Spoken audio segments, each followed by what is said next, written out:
So on to agenda item 21, which is what I think lots of people are here for, Bristol City Docks Fees and Charges Review. I'm going to introduce this report. So it's been 20 years since the last Fees and Charges Review, and a lot has changed in that time. So a review of our fees is overdue. The City and Harbour both have changed together over those 20 years. The population of the city has continued to grow, 395,000 people in 2000 to 472,000 today. And the use of the harbour has changed, where there used to be a lot more businesses around there, business-based and warehousing, but now it's much more about individual boats. But what hasn't changed is that this hasn't been as open and inclusive a part of the city as we would want it to be for the whole city. And while the harbour is synonymous with the city's identity, it's not equally accessible to all Bristolians. So we all want a fantastic harbour for all people from across the city and beyond to be able to visit, to live and to work in. And we do have a good harbour, but it's not at the level that we want or need it to be. But if we want the harbour to be all it should be, it means we have to invest in the harbour and what's around it. So fees have actually fallen in real terms, and the harbour makes a loss.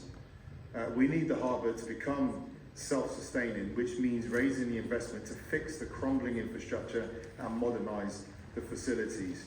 The importance of the harbour paying its way is even more so given the financial pressures on the council, which means, among other things, that we're looking to reduce the cost of adults and children's social care services. There's a pressure on parks, libraries that we've been holding off, and all the other pressures we've worked through today in our budget, from domestic violence to new children's homes and our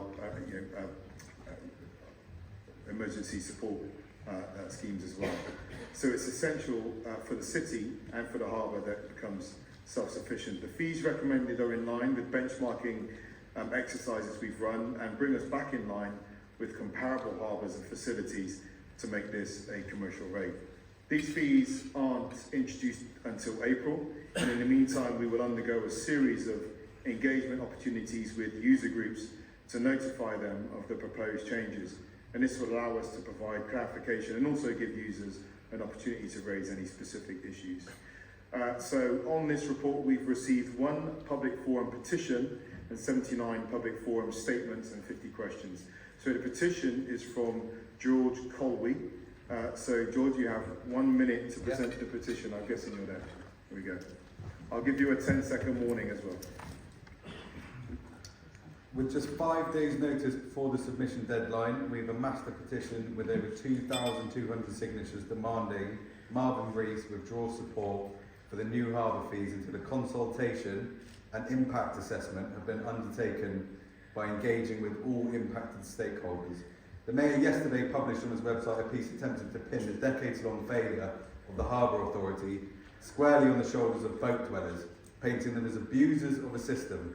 He's also misrepresented a clause in leisure use licences to BBC Radio Bristol and on his blog. This all demonstrates how ill-informed his office is.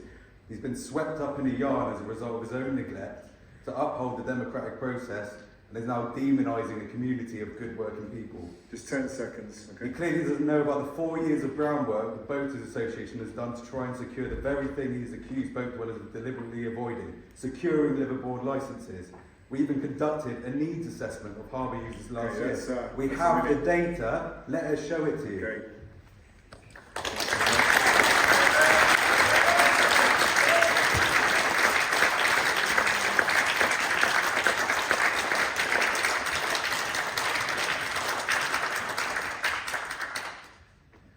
Okay, so we'd like to get through as many as we can. We have a finite amount of time for public forum, as I said at the beginning, so let's try and move through them, the statements as quick as we can.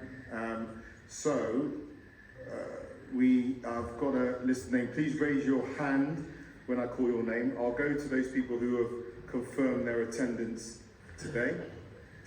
So the first is Alex King.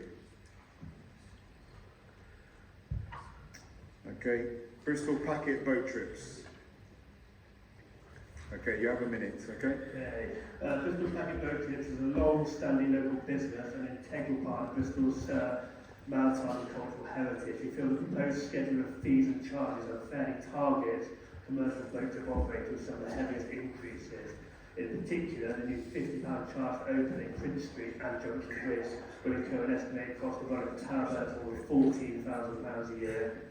When you add in the other increases, assuming the passive carrying charges per passenger per trip, these proposals are expected to cost Bristol Packet Boat Trips more than £40,000 in harbour fees, essentially tripling the cost of our fees from last year. There has been no consultation of the impact of these increases, no notice period and no option for negotiation or phased implementation. This has not been factored into our financial planning or higher rates or ticket prices for 2023 and will have a huge impact on our business. Any SME will Okay, struggle 10 to absorb seconds. these additional costs at this scale, especially when recovering from the impact of COVID, grappling with rising fuel, electricity and staffing costs.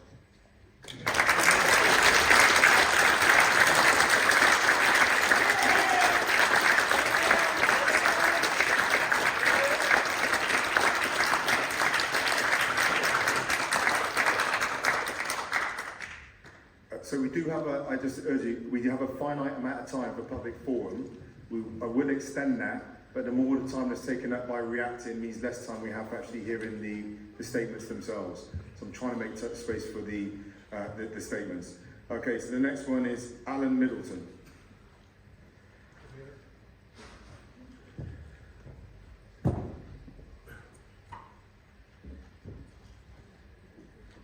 I want to ask why there hasn't been an equality impact statement produced. The lack of this document must mean that the committee cannot make an informed and accurate decision on the extortionate increase in fees. Can the committee agree that a decision will not be made until such a document has been produced in consultation with the harbour users? Thank you.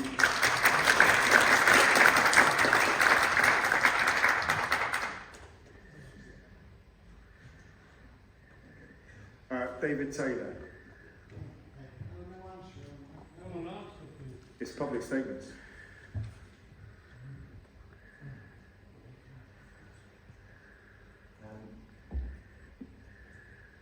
Thanks for listening to us. The proposed schedule of fees for harbour services have increased in a way that's unreasonable, much higher than inflation, and have the potential to negatively affect the Bristol boating community, some of who are vulnerable. Indeed, a significant number of households may be made homeless. The boat dwellers have been designated part of the GRT community by the council, despite what the mayor insinuated in his press statement yesterday, whose intentionally divisive language, calling them immoral and a privileged few, was upsetting to many of us. No consultation about these increases and how to implement them has taken place, despite being announced and supported by published guidance. The impact assessment submitted has not been carried out with any consultation to any stakeholder. It rings untrue. I urge you to hold your decision until appropriate evidence gathering, financial justification and proper detail has been provided, and above all, wide consultation has taken place. The operational review of the harbour has not been made public, details have not been consulted, and this means the community cannot see the basis for the review of the increased charges. I've been a boat owner in the harbour for 20 years, and I'm a long-standing business owner in the city centre. I love the harbour and part of a vital community of boat owners and harbour users and workers who would love the opportunity to share ideas and thoughts about its future. I look forward to us being given the opportunity to do so and postponing any decisions made without further consultation. Thank you.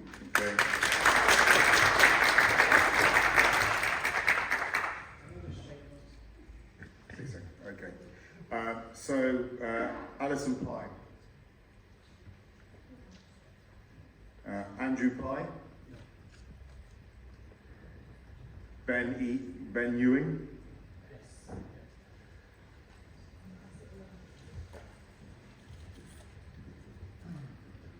Hello. So I'm here today for my family and my own family, and I'm asking for your help and your protection. We are boat owners, members of Cabot Cruising Club, members of Bristol Boating Community Association, and owners of a small local family business. My wife and I are self-employed electricians, and we have worked in, on and around Bristol Harbour for years, including events, infrastructure for ferry boat companies and for boat owners.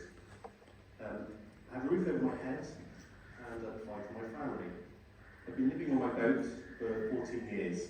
I found out today from a website that the Mayor has put up that I am abusing the system and damaging the city's ability to manage the harbour for all, not for the privileged few.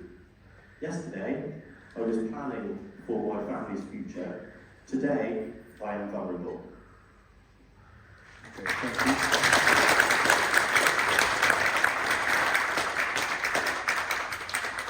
Carl Bowen.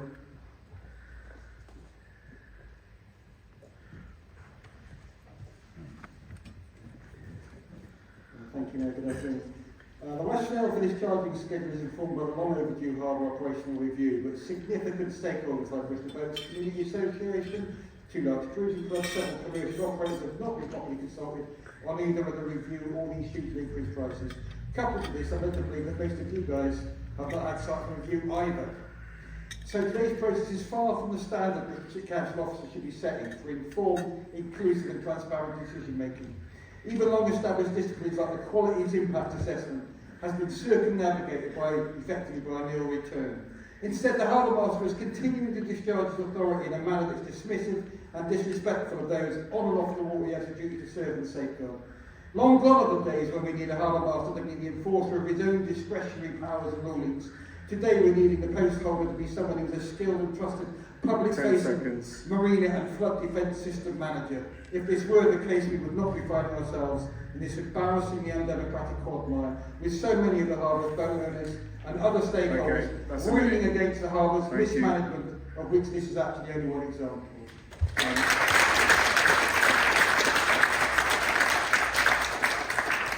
Okay, I mean, because I'm chairing a meeting, I mean, people say what they want about me, but I would just say, you know, just ask people to act with a degree of respect towards other people out there and deal with the system and deal with the nature of the challenge, but the kind of the personalisation of those attacks is probably a little bit unhelpful.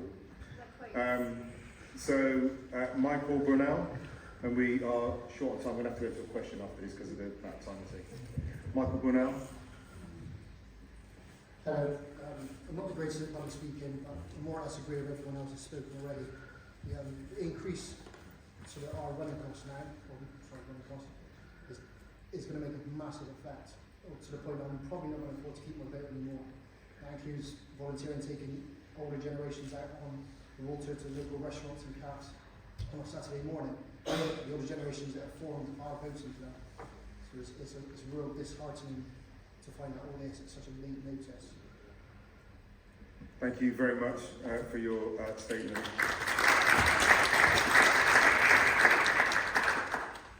Mr. Mayor, I'm 6th on the list. There was the point I was making earlier on about time, so because we've gone over that public forum, let me take the question and then I'll try and do a quick run through, and if we can ask people to keep the statements to like half a minute, we'll whip through a few so everyone gets their chance to have their, to have their stand, okay? Okay, well I didn't want to say that, but it was the point I was going to suggest everyone if we could make space, Okay, so the question is from George Colway, who's attended. I've already spoken. You don't need to ask your question? Okay, well let's give a few more. I think that was the only, and then we had a question from Bristol Boaters Community Association.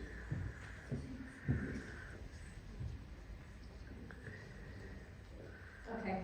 With a complete disregard to the existing boat owner community and without including an accommodation needs assessment, we consider the equality impact assessment to be invalid. How can the Cabinet make an informed decision whilst disregarding the potential impact these proposals would have on people's homes? Thank you. So this fees review is part of a much broader piece of work within which the equality impact assessment was undertaken, and it falls within that. As I said, we've making a decision today. Nothing happens till April, and in that time we will continue to work with people in the harbour side, and beyond. I suppose part of the challenge is we have 8 residential licences down there which drives that consultation as well as the people who are living there. We understand that more people are living there, not necessarily on the residential licences, so that obviously brings a bit of a challenge to the whole process. But as I said, the conversations are there. The challenges of the harbour do not disappear. The challenges to the council finances do not disappear. And the challenges to us meeting our city housing prices don't disappear. That is the context within which we're trying to better manage the harbour, but there's no cost-free way of doing so. Did you have a supplementary? Yes, thank you. From the article you posted last night, I felt personally at threat. Can you guarantee that the existing boat dwellers within the city will be looked after with residential licences? The boat dwellers with residential licences. Can you guarantee the existing boat dwellers in the harbour, which there's a vast significant amount of, and this new category of residential licences which you put on the proposed fees, can you guarantee that people that need residential licences can possibly get them? Well, there will be a process that people go through to apply. I can't guarantee anyone gets any licences. What I can do is guarantee that there is a process people will be able to work through. But What's the process? It's part of the review of the harbour. But the point is that That's nonsense. False. Nonsense. Where is the review? It's nonsense. Communication is key. That's what we need. Communication from the looks well. We know nothing. We haven't seen a review. In the dark, under the carpet, sweat, line back, to the back door. Be open and we will respect you. okay, I'm not going to do ping pong. We're talking as big. You started the ping pong match, sir. Okay, I've got a second question. Could I ask it, please? I'm just going to finish off.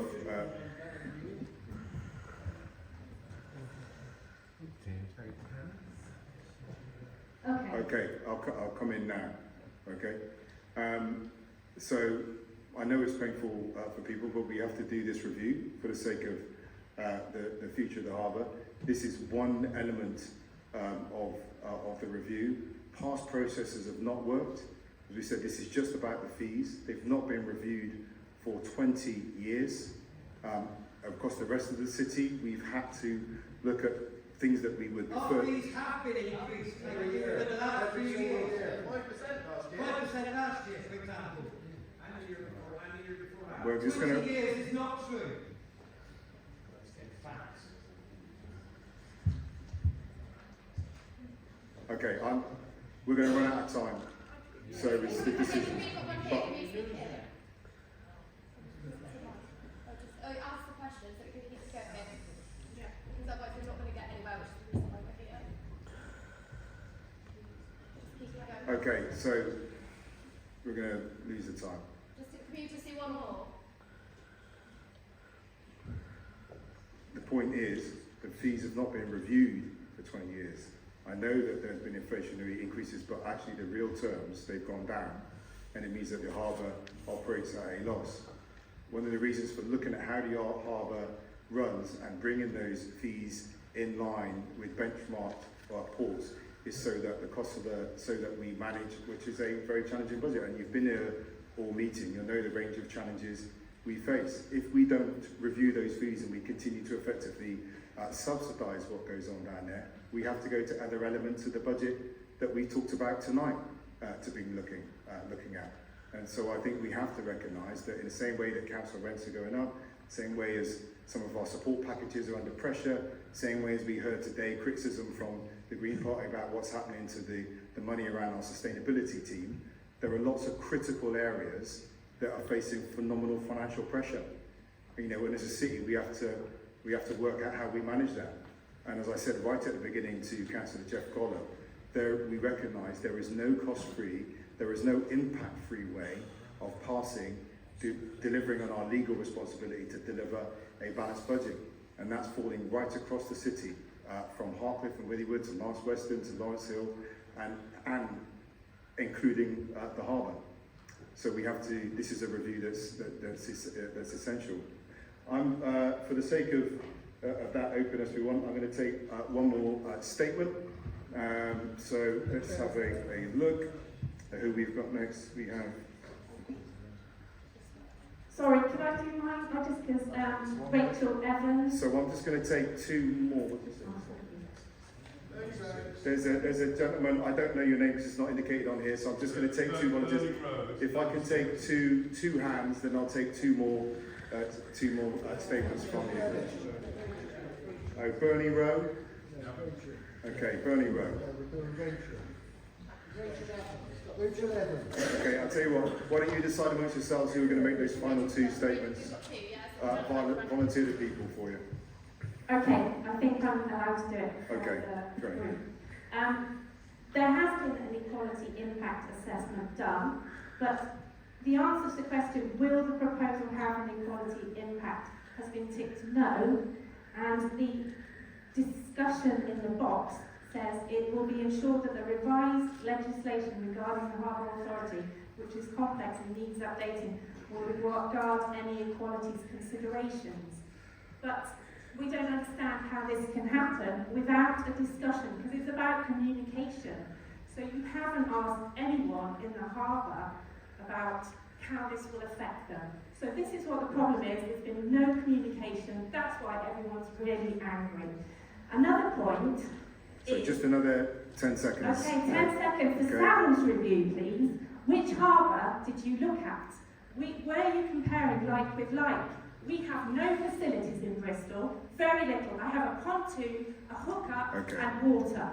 If you're comparing with Weymouth, they have a totally different set Yeah. of facilities. Okay. So we just want to know what that is, please. Okay, so I just quick, but that very issue about facilities on the harbour is one of the reasons we need to find a way of investing in the harbour and reviewing the fees so it actually runs.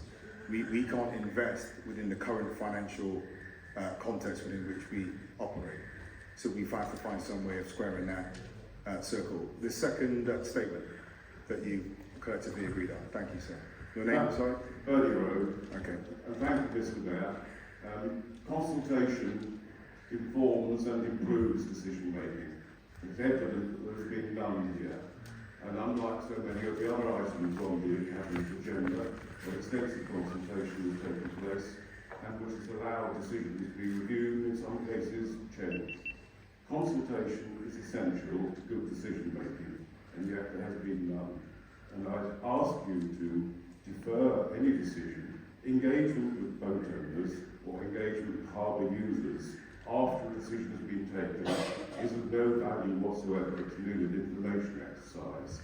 There needs to be a proper just 10 seconds. There needs to be a proper consultation and to address points like reviews of bylaws and also the harbour review of the report, which has not been discussed. Okay, thank you very much.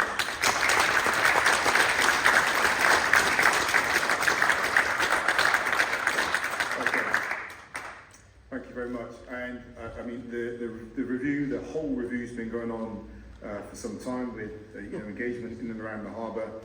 We can send. Nonsense! Show us where the engagement was then. Where was that engagement? Tell us the dates it happened on. No communication at all. Rubbish. We've been trying to communicate with you for 5 years, Marvin. You've refused to meet us.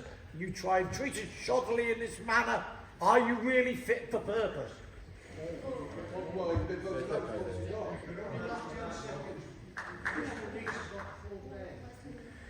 Talk to us and work with us.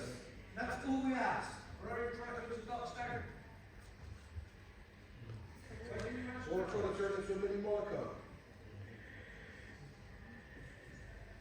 Yeah, I mean, if you want to. Please work with us. That's all we ask.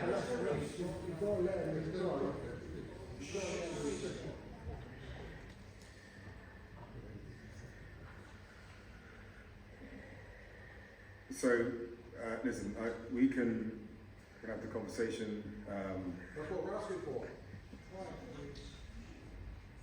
He's let them know it's on. Sorry, Mr. Rees.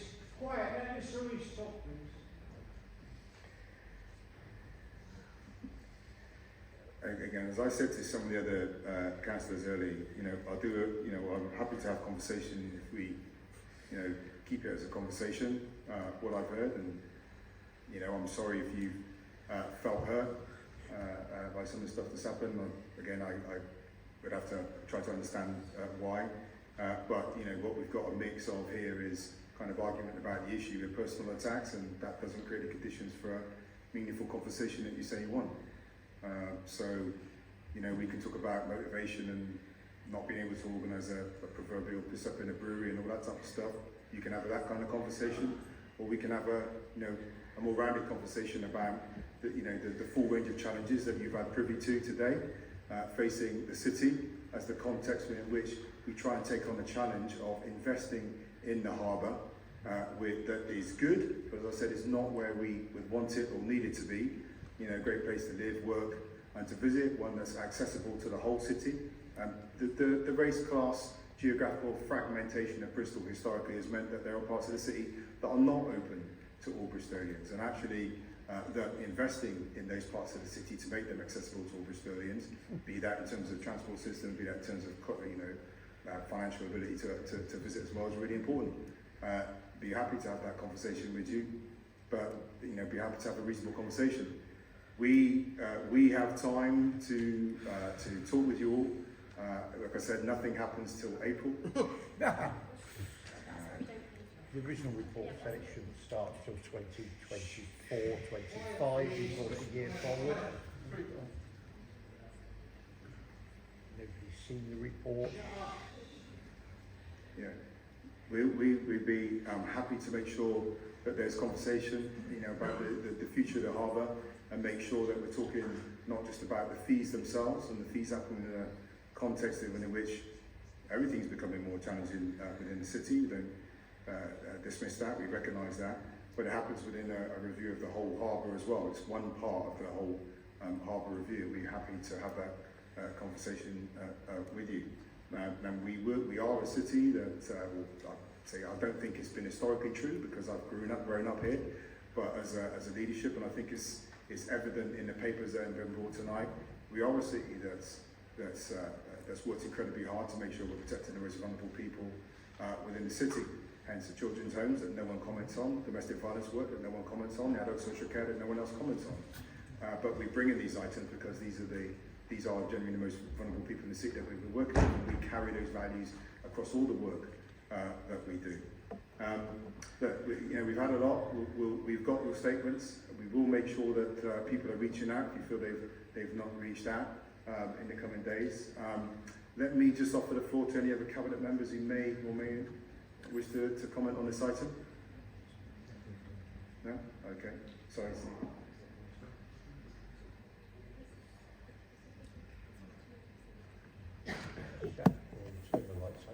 So I've just been assured by Stephen as well, and I will check on this. The team will be down at the Harbour Forum in February, but we have the submissions today as well that will make sure people are responding to, dealing with any questions, any statements, and taking your vision into account.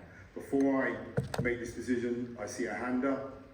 Sir, I'm going to give you 30 seconds because we're over. Okay? Sorry, you've talked quite a few times about how... Sorry, it was the gentleman with the baseball cap. Yeah, he was doing it for me. Oh, it's for you, It was okay. for me, yeah. Can I, because of the time, can I just give you 30 seconds? 30 just to seconds, get I out? will speak extremely fast. You've said that you want to meet us. When can we get an agreement that we can all meet together, please, before February? Yeah, we can follow up afterwards. That's Yeah, not a problem. perfect. Yeah. Then I Yeah. will say that we can then do one. Yeah. Okay. All right. Okay. So lots of said. Can't address all the points about where I'm visible, who I'm meeting. I mean, it's a big city, but no. So in terms of the decisions to be made today, I approve the recommendations set in the report. We will make an ongoing commitment to engage and to make sure that we're taking concerns into account.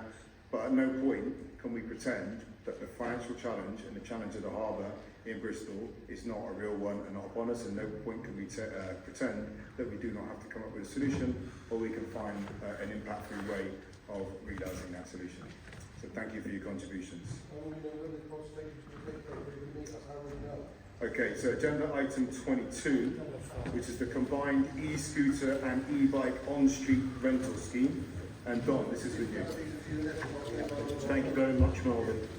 Thank you, Mr. Rees. In October 2020, Bristol started our e-scooter trial, and it's fair to say it's had a lot of interest and some considerable success. 7.3 million rides, totaling 19 million kilometres since the trial started, show that people have taken the opportunity to try out this low-carbon, congestion-reducing mode of transportation. It has always been important to us that this is an accessible addition to our transport network. So I was pleased that the trial area was expanded and is now expanded to cover the whole of the city. The government has already extended the trial period several times, which we've discussed here at Cabinet, and they've finally announced plans to legalise e-scooters and introduce powers to regulate e-scooter and bike rental schemes. The trials are therefore extended to at least May 2024, when the new powers are expected to come into force. This paper updates Cabinet on the scheme and looks forward to the next phase as the trial becomes permanent and we work through WECA to use new powers and lessons learned to improve it further. We'd like to thank Voy for their work through the trial period. As the paper explains, there is an opportunity in the next contract to consider an e-bike addition to the scheme. We'll also be able to look at some other options for on-street parking, and that will obviously help to tidy up some of the challenges that we have faced, and we know that we have faced during the trial period. Thank you. Thanks very much, Don. So we've received one